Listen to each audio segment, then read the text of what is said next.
আসসালামু আলাইকুম। আশা করি আল্লাহ তাআলার অশেষ রহমতে আপনারা সকলেই ভালো আছেন। আপনারা ইতিপূর্বে অন্য একটি ভিডিওতে হয়তো দেখেছেন আমরা আমাদের এই ফার্মের সকল মুরগি সাথে খাঁচাও বিক্রি করেছি। আমাদের এই খামারে মুরগি ছিল ২ বছরের উপরে।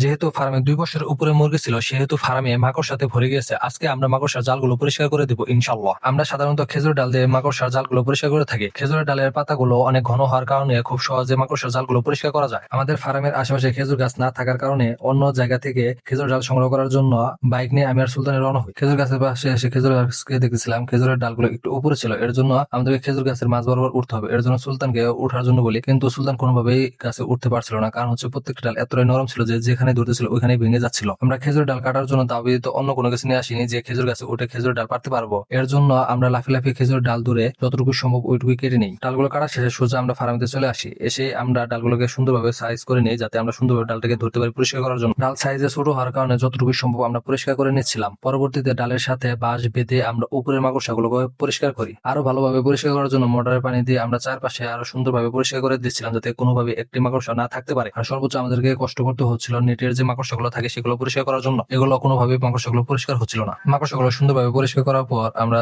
এই চারিগুলো ধুয়ে নিচ্ছিলাম, কারণ আমাদেরকে চুনগুলো রাখতে হবে। দুয়েকের মধ্যে আমরা সম্পূর্ণ ঘরের মধ্যে চুনগুলো দিয়ে দিব ইনশাআল্লাহ। সবাই ভালো থাকবেন, সুস্থ থাকবেন, আমাদের জন্য দোয়া করবেন। আল্লাহ তাআলা যাতে আমাদের ব্যবসাতে বারাকাত দান করেন। আসসালামু আলাইকুম।